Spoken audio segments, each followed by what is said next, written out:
Ümumiyyətlə bu 9 may paradına qarşı münasibət Ukraynada sadəcə Zelenski dövrünə aid bir fəaliyyət deyil.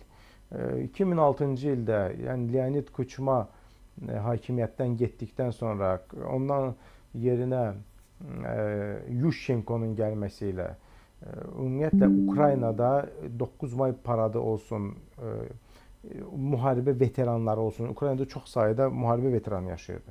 Yəni biz televiziyada çox sıx-sıx gördüyümüz bir məqam vardı ki, Ukraynada yerli əhali o medallarını taxaraq 9 mayda sadəcə küçəyə çıxıb öz varlıqlarını göstərirlər. Bayramını qeyd edən veteranlara qarşı bir addım atırdılar və bu dövlət səviyyəsində atılan addım və insanların o 9 maya münasibəti neqativ idi. Çünki Yanukoviçin, Yushchenko'nun hakimiyyətə gəlməsi ilə Ukraynada bir banderaçılıq deyilən bir ideologiya bərpa olundu. Bandera da dönəmin Ukraynanın milli qəhrəmanı sayılacaq səviyyədə bir insanı olub, hansı ki Almaniya tərəfində Sovet ordusu ilə müharibə apararaq Ukraynanın müstəqilliyini əldə eləməyə çalışıbdı.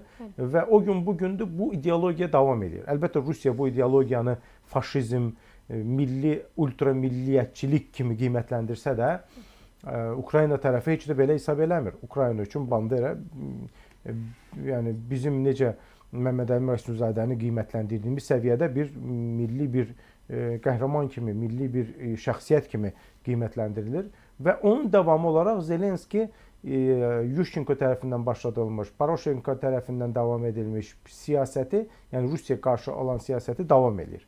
Yəni biz Rusiyanın 9 may paradına qarşı əks parad, yəni kontrargument kimi əks parad ortaya qoyacağıq. Artıq Kiyevin o dönəmdə nə qədər hava sahəsindən müdafiəsi olsun, ümumiyyətlə oraya gələn liderlərin can güvənliyinin qarantiyası olsun, nə qədər cavab verəcəyini mən bilmirəm. Müharibə gedən bir ölkənin paytaxtına digər dövlətlərin liderlərinin gəlməsi ələxsus yenə də eyni dönəmdə müharibənin bitişi ilə əlaqədar Smolenskə gəlmiş Polşa prezidenti Lev Kaçinski və bütün nazirlər kabineti bir təyyarənin qəza uğraması ilə necə məhv edilməsini xatırlayıram. Bunu da hər kəs çox yaxşı bilir ki, Rusiya bunu etiraf eləməsə də bu hadisənin benefisiarını hamı Rusiya gördü. Çünki Lev Kaçinski çox qarşı çıxırdı Rusiyanın siyasətinə.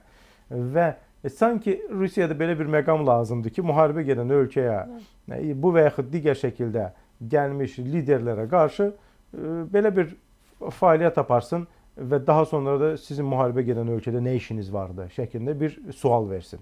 Onun üçün mən inanmıram ki, ağlı başında olan bir Avropa lideri istər təyyarə ilə, istər qatarla, istər avtomobil yolu ilə 9 maya kontrargument kimi hazırlanan bir parad da olmasa bir tədbirdə iştirak eləsin. Bax, maraqlıdır.